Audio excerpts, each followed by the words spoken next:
सारथी। नमस्कार, खबर उत्तराखंड में आप सभी का स्वागत है। मैं हूं आपके साथ गरिमा वाजपेयी। खबरों में आगे बढ़ेंगे उससे पहले एक नजर आज के हेडलाइंस पर डालते हैं। सीएम पुष्कर सिंह धामी ने प्रधानमंत्री मोदी को दी जन्मदिन की बधाई, उत्तम स्वास्थ्य की करी कामना।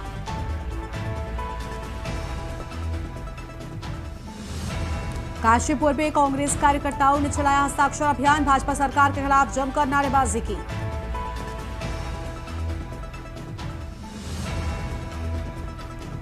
उत्तराखंड ग्रुप सी के 416 पदों पर 21 सितंबर को होगा एग्जाम। अभ्यर्थी आधिकारिक वेबसाइट से डाउनलोड कर सकेंगे एडमिट कार्ड। 2.5 महीने बाद फिर से खुला यमुनोत्री मार्ग, श्रद्धालुओं में उत्साह, मां यमुना के जयकारे लगाते हुए पहुंचे श्रद्धालु।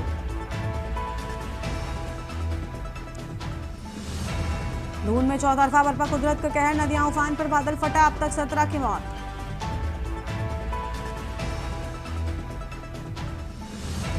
देहरादून में बादल फटने से मुरादाबाद मंडल के 7 मजदूरों की मौत, कई लोग अभी भी लापता, मौके पर पहुंचे परिजन।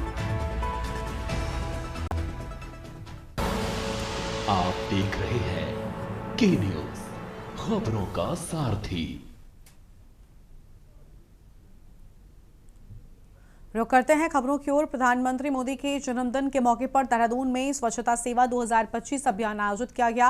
गांधी पार्क पहुंचकर मुख्यमंत्री धामी के द्वारा अभियान को शुरू किया गया। तो वहीं धामी ने बताया कि 5 अगस्त से शुरू हुई प्रदेश के विभिन्न जनपदों और क्षेत्रों में आपदा के कारण इस समय पूरा प्रदेश आपदा से जूझ रहा है, जिससे भारी जनहानि के साथ सरकारी संपत्तियों, निजी संपत्तियों, सड़कें, बिजली, पानी सभी पर इसका बुरा प्रभाव पड़ा है। सरकार पूरी तरीके से प्रयासरत है कि जल्द से जल्द जनजीवन को सामान्य रूप से शुरू किया जा सके और मुख्यमंत्री द्वारा अपील भी की गई है कि सेवा पखवाड़े के अनुरूप आपदा पीड़ितों के लिए सभी को आगे आकर मदद करनी चाहिए, हर संभव प्रयास करना चाहिए और सेवा पखवाड़े को आगे बढ़ाना चाहिए। मैं शपथ लेता हूं, समय दूंगा, हर वर्ष 100 घंटे यानी सप्ताह 2 घंटे। चलो आप लोग थोड़ा चलो थोड़ा साइड हो जाओ, पीछे थोड़ा साइड हो जाओ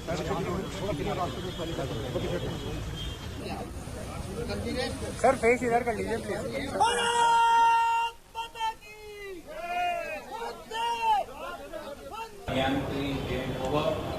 स्वच्छाग्रही हैं वो आगे हैं, अच्छे से रखो। आई हुई आपदा का दौर शुरू हुआ। हराली के बाद पौड़ी जनपद में हमारा सैंती समेत कई सारे स्थानों पर, रुद्रप्रयाग और हराली, चेपड़ू, उत्तरकाशी के श्याना चट्टी में जल भराव हुआ। बागेश्वर कपकोट के कौसारी में बड़ी आपदा आई और अभी कल देहरादून और देहरादून के आसपास भारी बारिश के कारण से बादल फटने से बड़ी जनहानि भी हुई है और हमारी सरकारी संपत्तियां, निजी संपत्तियां, सड़क, बिजली, पेयजल, दूरसंचार सभी व्यवस्थाएं इसमें बहुत प्रभावित हुई।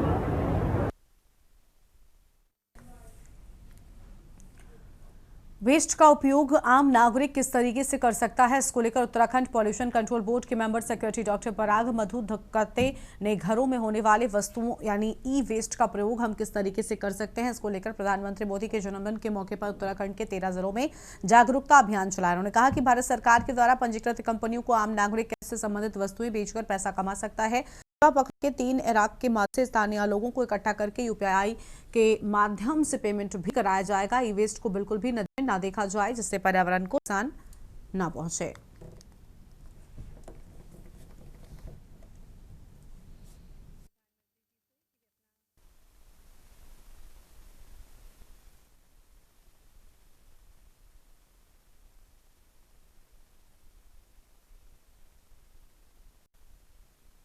देखिए, ई वेस्ट जो होता है इलेक्ट्रॉनिक वेस्ट, जिसमें अलग अलग किस्म के वेस्ट होते हैं। आपके मोबाइल हो गए, सेल चार्जर्स हो गए, आपके टीवी हो गए, मिक्सी हो गए, आपके सीलिंग फैन हो गए।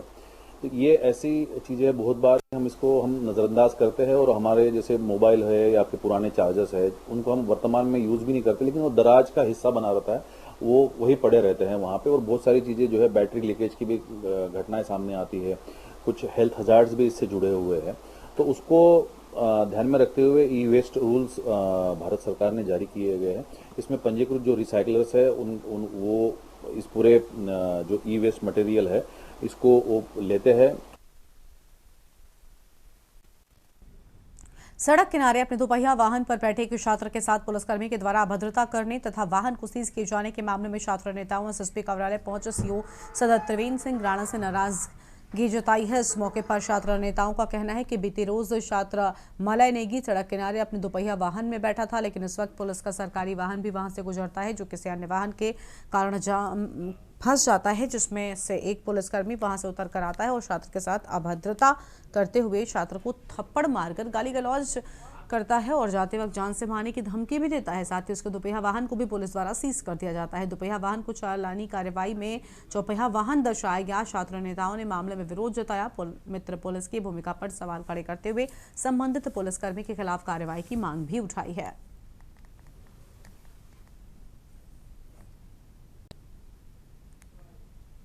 मांग तो हमारी इसमें ये रही है कि इस प्रकार जो मित्र पुलिस जो अपने आप को मित्र पुलिस बताते हैं वो इस प्रकार की अगर अभद्रताएं शहर में आम जनता के साथ करेंगे तो ये बिल्कुल भी सहनीय नहीं होगा।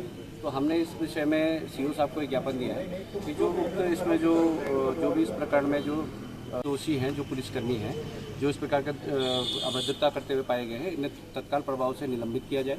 एक एसएसपी साहब की जो हमारी गाड़ी और वो पुलिसकर्मी गाड़ी से उतरते हैं, ये हमारे जो टूरिस्ट गेस्ट हाउस उसके नीचे वाली रोड का मामला है। तो एक छात्र जो बिल्कुल अपनी स्कूटी में बैठा हुआ था, तो पुलिसकर्मी जी आते हैं, उतरते हैं और सीधे गाड़ी क्लोज करते हैं, उसमें एक थप्पड़ मारते हैं गाड़ी से, उसको जान से मारने की धमकी देने के बाद गाड़ी में बैठ के निकल जाते हैं। उसके बाद पुलिस की दूसरी गाड़ी आती है और उस गाड़ी स्कूटी को छात्र के साथ ही अभद्रता हुई, उसकी स्कूटी को भी सीज कर देते हैं। तो सर हमारा इसके प्रति बहुत ज़्यादा रोष है। और देखिए अब बड़े दुख के साथ मुझे बोलना पड़ रहा है कि भारतीय जनता पार्टी की इस राज्य में अफसरशाही इतनी हावी हो गई है कि आम जनता को, चाहे पुलिसकर्मी हो चाहे कोई भी अफसर हो, कुछ समझने को राजी नहीं है। और मैं सिर्फ रोड के साइड पे खड़े होकर अपनी स्कूटी पे बैठा हुआ था, तो एसएसपी की गाड़ी आई नीचे से और उनका गनर था जो वो गाड़ी से उतरा और उन्होंने सीधे मेरे से कहा कि क्या है कि मतलब तू यहाँ पे क्यों खड़ा है कि। तो मैंने कहा सर मैं तो साइड पे खड़ा हूँ। तो उन्होंने मेरे को जान से मारने की धमकी दी कि मैं ये कर दूंगा। और उसके बाद तुरंत कुछ देर बाद पीसीआर आई और मेरी स्कूटी को सीज करके ले गई जी। और उन्होंने थप्पड़ भी मारी। जैसे वो गाड़ी से उतरे उन्होंने सबसे पहले मेरे पे थप्पड़ मारा। मुख्यमंत्री धामी के जन्मदिन के मौके पर उनके गृह क्षेत्र खटीमा में मैराथन दौड़, रक्तदान शिविर, स्वास्थ्य कैंप का भी आयोजन किया गया था। सीएम के निज आवास नगरतराई खटीमा से सीएम कैंप कार्यालय लोहियाहेट तक मैराथन दौड़ आयोजित हुई। सीएम धामी की माता वैष्णो देवी ने हरी झंडी दिखाकर दौड़ का शुभारंभ किया। मैराथन दौड़ 14 वर्ष आयु वर्ग, ओपन महिला व पुरुष वर्ग हेतु आयोजित की गई। सैकड़ों युवाओं ने इस मौके पर मैराथन दौड़ में प्रतिभाग कर नशे के विरुद्ध संकल्प भी लिया है।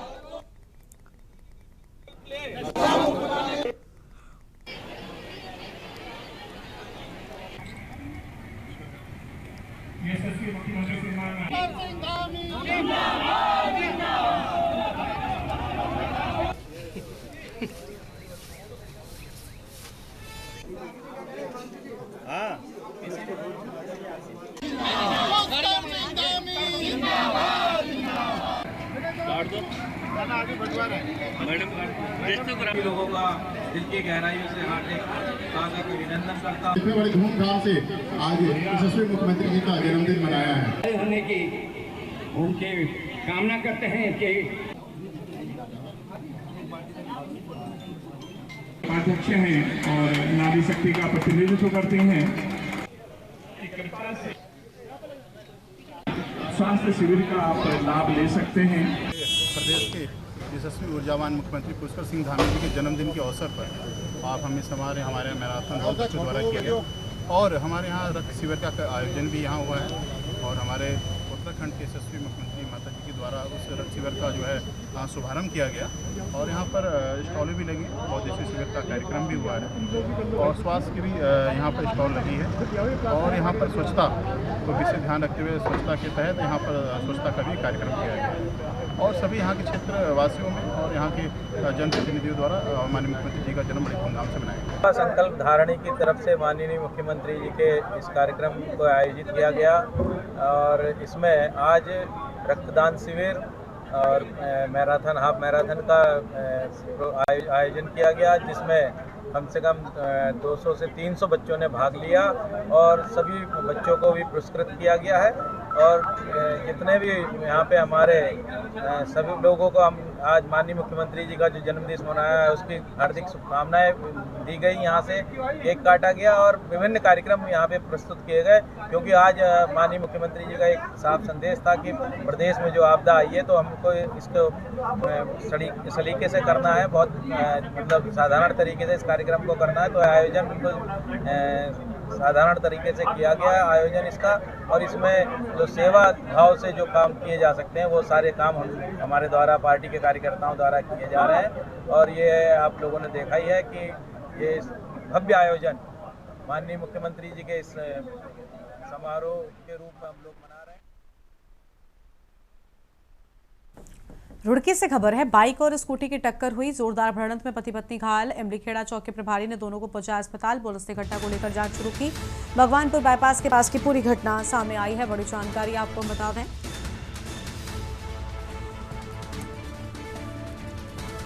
इमलीखेड़ा चौक के प्रभारी ने दोनों को पहुंचाया अस्पताल।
और यहाँ पर रुकते एक छोटे से ब्रेक के लिए, चल लौटेंगे।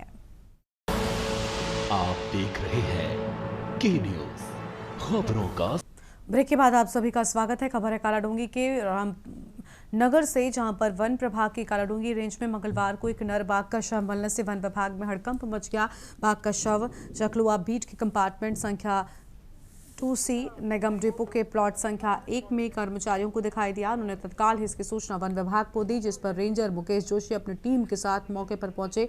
शव को कब्जे में लेकर विभागीय गेस्ट हाउस ले गए। बाघ के शव का पोस्टमार्टम 2 डॉक्टर्स, डॉक्टर नीरज और डॉक्टर राजीव की टीम ने किया।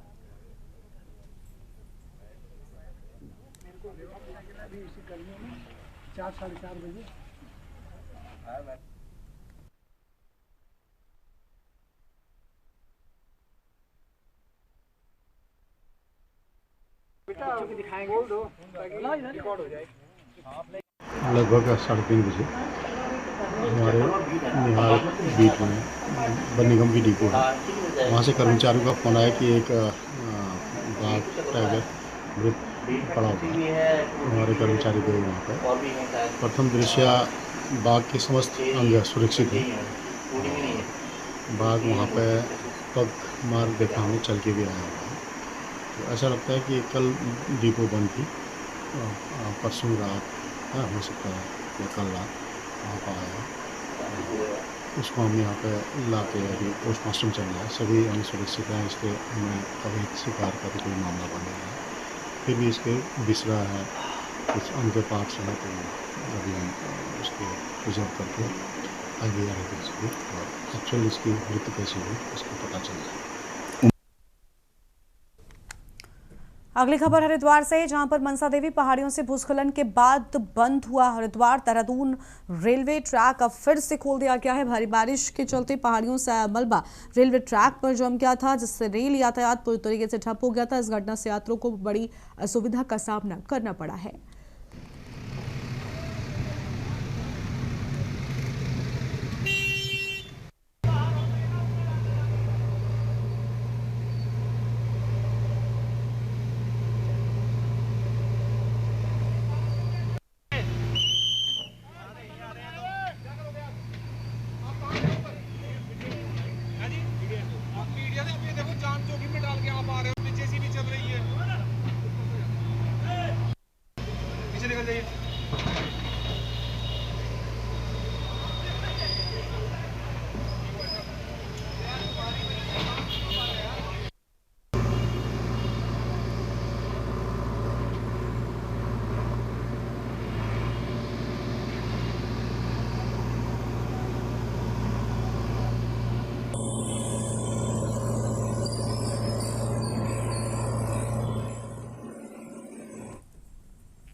अगली खबर है देहरादून से, जहां पर लगातार हो रही बारिश ने जनजीवन को अस्त व्यस्त कर दिया है।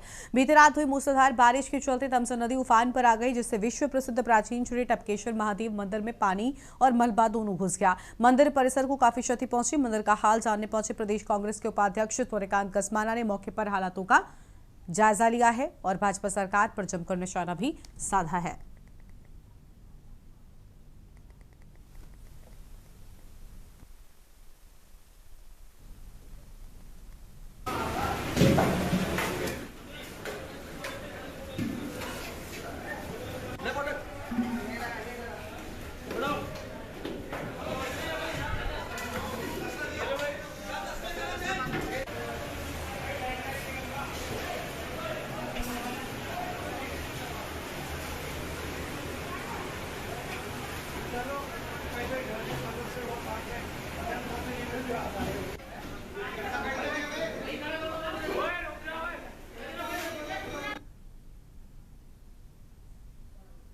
देखिए, पहले तो राहत का और बचाव का काम पूरा हो, वो युद्ध स्तर पे होना चाहिए। अभी पहाड़ के लोग ही करा रहे हैं, चीख रहे हैं, परेशान हैं। जहाँ पर थराली में, धराली में, हरसिल में, देवाल में, पिथौरागढ़ में, धारचूला में, पौड़ी में, सैंजी में, रुद्रप्रयाग में, इतनी जगहों में जहाँ आपदा आई थी वहीं लोग नहीं संभले हैं। अभी उनको ही राहत और बचाव का काम उनका ही पूरा नहीं हुआ है। अभी राजधानी देहरादून में जहाँ पूरी सरकार बैठती है, लेकिन जहाँ पूरी सरकार है वहाँ पर देहरादून के सबसे पौराणिक मंदिर टपकेश्वर महादेव, जिसकी अपनी एक अलग पहचान है और जिसके नाम से देहरादून जाना जाता है, दून नगरी, जहाँ द्रोणाचार्य ने तपस्या करी, अगर वहाँ पर वहाँ के महंत श्री ये शिकायत कर रहे हैं कि यहाँ पर बोलने के बावजूद, बताने के बावजूद SDRF, NDRF ये नहीं पहुँचे हैं और वहाँ पर जो काम है वो केवल स्वयं सेवकों को करना पड़ रहा है, तो आप अंदाज़ा लगा सकते हैं कि सरकार की और आपदा प्रबंधन की कार्यप्रणाली क्या है। खबर है नैनीताल से, जहां पर वनग्राम पटरानी में स्थित हाई स्कूल को दूसरे क्षेत्र में स्थानांतरित करने के प्रदेश सरकार के फैसले के खिलाफ मंगलवार को ग्रामीणों ने जोरदार विरोध प्रदर्शन किया। सैकड़ों की संख्या में जुटे ग्रामीणों ने सरकार के खिलाफ नारेबाजी करते हुए सांकेतिक धरना दिया और प्रशासन को चेतावनी दी कि अगर ये निर्णय वापस नहीं लिया गया तो आंदोलन और तेज किया जाएगा।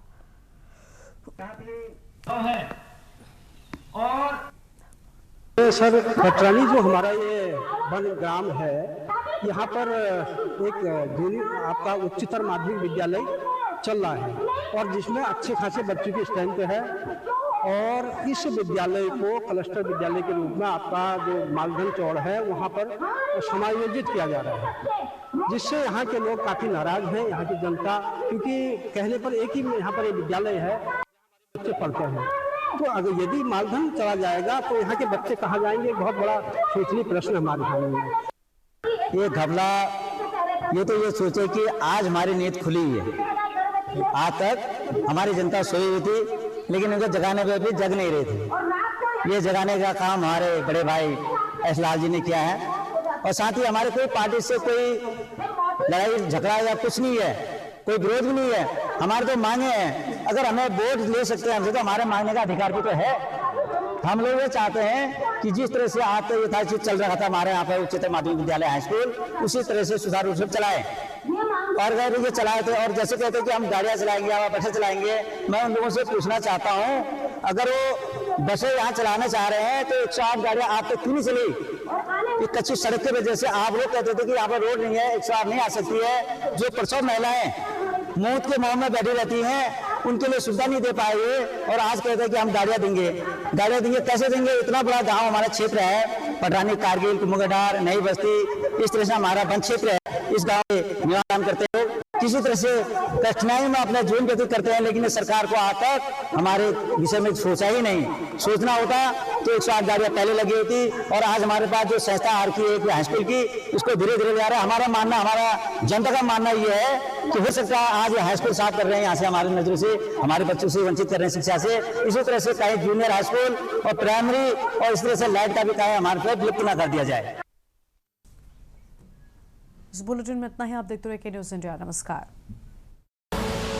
आप देख रहे हैं के न्यूज़।